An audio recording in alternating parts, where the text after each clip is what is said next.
16절까지 말씀입니다.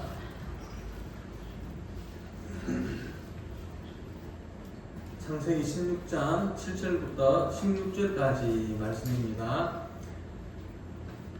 같이 보겠습니다. 여호와의 사자가 광야의 샘물곁 곧 술긴 샘 곁에서 그를 만나 이르되 사내의 이중 하가라 네가 어디서 왔으며 어디로 가느냐. 그가 이르되 나는 내 여주인 사례를 피하여 도망하나이다. 여호와의 사자가 그에게 이르되 내 여주인에게로 돌아가서 그 수하에 복종하라.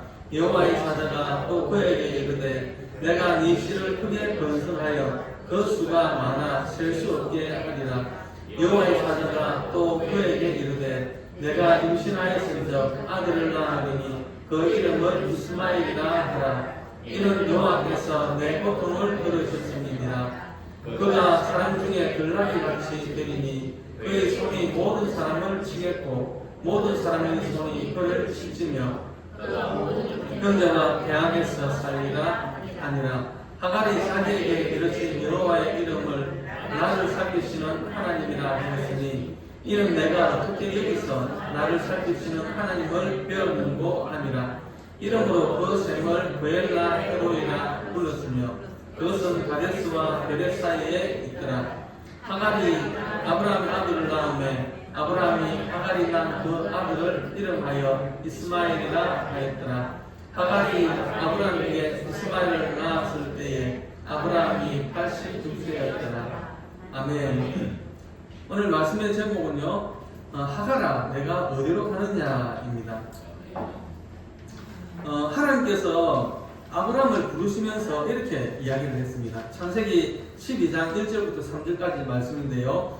여호와께서 아브라함에게 이르시되 너는 너의 고향과 친척과 아버지의 집을 떠나 내가 내게 보여줄 땅으로 가라. 내가 너로 큰 민족을 이루고 내게 복을 주어 내 이름을 창대하게 하리니 너는 복이 될지라. 너를 축복하는 자에게는 내가 복을 내리고 너를 저주하는 자에게는 내가 저주하리니 땅의 모든 족속이 너로 말미암아 복을 얻을 것이라 하신지라. 하나님께서 분명히 2절에 보니까 내가 너로 큰 민족을 이루게 하겠다 하셨습니다. 그런데 그 약속을 하고 10년이 지났는데도 약속이 지켜지지가 않습니다. 사라는 아직 잉태하지를 못했습니다. 그러니까 사라는 하나님의 역사를 기다리지 못하고 성급하게 자기의 몸종 그 하갈을 통해서 자손을 일으키겠다라는 생각을 하게 되지요. 아브라함도 사라가 이렇게 이야기를 하면은 하나님이 약속하셨기 때문에 하나님은 반드시 이룬다. 그렇기 때문에 우리가 기다려보자 이렇게 말을 했어야 하는데 그렇게 하지 않고 사라가 하는 그 말이 지금 인간적인 방법을 사용하는 것임에도 불구하고 사라의 말을 그냥 수락해버리고 맙니다. 이것은 아브라함과 사라가 하나님의 뜻을 인간의 장기로 성취하려고 하는 것입니다. 하나님의 약속은 하나님의 방법대로 또 하나님이 정하신 그 때에 이루어지는 것을 믿어야 하는데 그렇게 하지를 못했던 것입니다. 그래서 아브라함의 그 가정에 심각한 가정불화의 고통을 초래하게 되고 또 그뿐만이 아니라 하갈과 이스마엘 또 그 후손들에게 이르기까지 큰 고통을 안겨주는 비극의 전조가 되고 말았습니다. 시간이 흘러가지고 하갈이 잉태를 했습니다. 사람의 마음은 참 교만하죠. 하갈이 잉태를 하고 나니까 마음이 높아져가지고 자기의 주인 사라를 하찮게 얘기합니다. 하찮게. 창세기 16장 4절에는요 멸치했다 이렇게 기록을 하고 있는데 이게 이 말이 하찮게 여겼다라는 말입니다. 당시에는 아이를 많이 놓으면 많이 놓을수록 그것이 신의 은총이다 이렇게 생각을 했습니다. 반대로 아이를 낳지 못하면 그것은 대단히 그 여성에게 있어서는 치욕적이었습니다. 그런데 이 하갈이 자기가 임신을 하고 나니까 자기의 신분을 망각을 하고 자식을 놓지 못하는 그 여주인 사라를 하찮게 여기게 된 것입니다. 결국은 사람은 자신이 계획한 그 계획 때문에 그 계획에 자신이 그냥 얽매이는 그런 비참한 꼴이 되고 만 것입니다. 잠언서에 보면 사람이 견딜 수 없는 세네 개가 있다라고 했거든요. 우리 잠언서 30장 21절 그래서 23절 말씀 같이 보겠습니다. 세상을 진동시키며 세상이 견딜 수 없게 하는 것 서너시 빌라니 곧 종이 임금된 것과 미련한 자가 음식으로 배부른 것과 미움받는 여자가 시집간 것과 여종이 주모를 이은 것이니라. 여기 여종이 주모를 이은 것이니라, 이게 그 현대 성경에 보면은 계집종이 자기 여주인의 자리를 차지한 것이다 이렇게 되어져 있습니다. 사라도 사람인데 그죠? 얼마나 마음이 상했겠습니까? 그러니까 그 불씨가 어디로 튀느냐? 아브라함에게 핍니다. 창세기 16장 5절 말씀인데요. 같이 보겠습니다. 사레가 아브라함에게 이르되 내가 받는 모욕은 당신이 받아야 옳도다. 내가 나의 여종을 당신의 품에 두었거늘 그가 자기의 임신함을 알고 나를 멸시하니 당신과 나 사이에 여호와께서 판단하시기를 원하노라.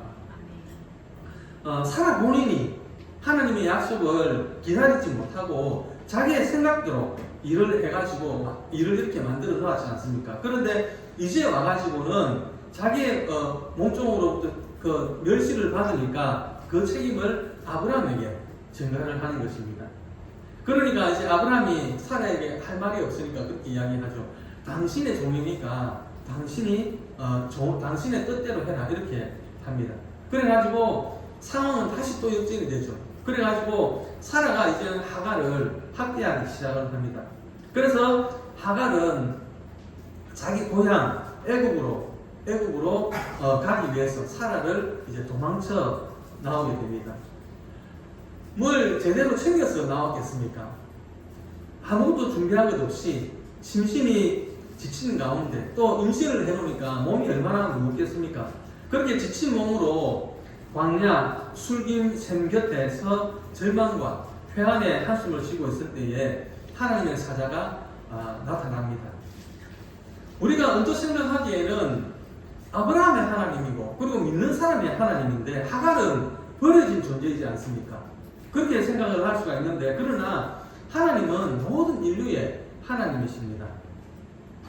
마태복음 5장 45절에 보면요, 하나님은 그 해를 악인과 선인에게 비춘다 그랬습니다. 비도 의로운 자와 불의한 자에게 같이 내리신다라고 했습니다. 하갈은 애굽에서 살다가 아브라함이 그 아내 사레를 누이라고 속이는 사건이 있죠. 그 사건 창세기 12장에 보면 바로가 사라를 데리고 가지 않습니까? 데리고 가면서 아브라함에게 많은 선물을 줍니다. 소도 양도 그리고 노비도 많이 이렇게 줍니다. 이때 하갈이 이제 아브라함의 소유가 되는데요. 아브라함 소유가 되었다가 사라의 몸종이 됩니다. 종의 삶은 얼마나 고단하겠습니까?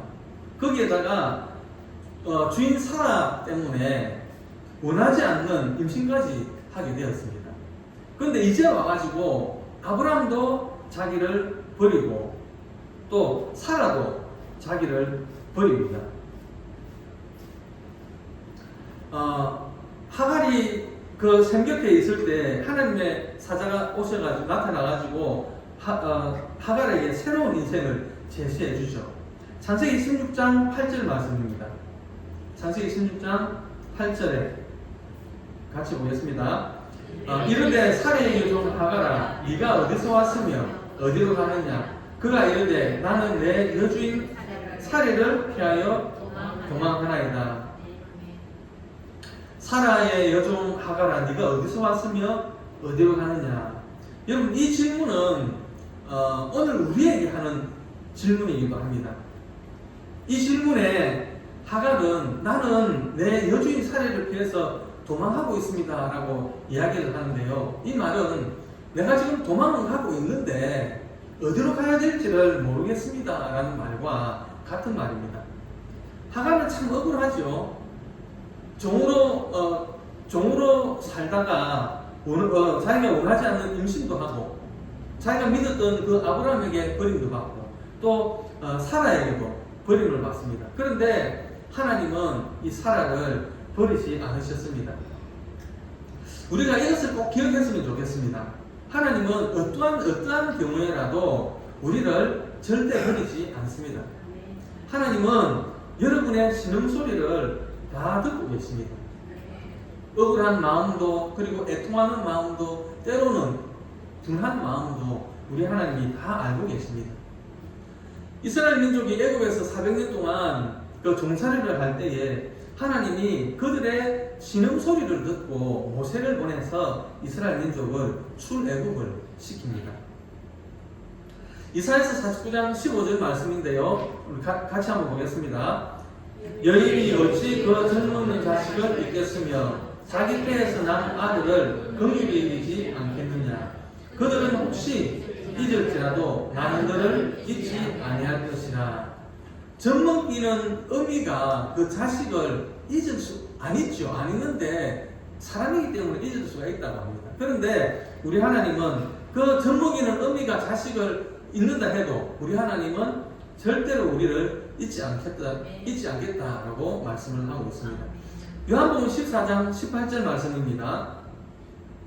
같이 보겠습니다. 내가 너를 고아와 같이 버려두지 아니하고 너희에게로 오리라. 이 말씀처럼 하나님은 절대로 우리를 버려두지 않으심을 믿으시기 바랍니다. 하나님의 사자가 창세기 16장 8절에서 사라의 여종 하가라 이렇게 부른 것은 비록 하갈이 사라의 학대를 해가지고 달아나고는 있지만 여전히 너는 사라의 종이다, 여종이다 라는 것을 상기시켜주는 말씀입니다. 네가 비록 사라의 요구대로 네가 아브라함의 자식을 잉태를 했지만 너는 여전히 사라의 여종이다 라는 것입니다.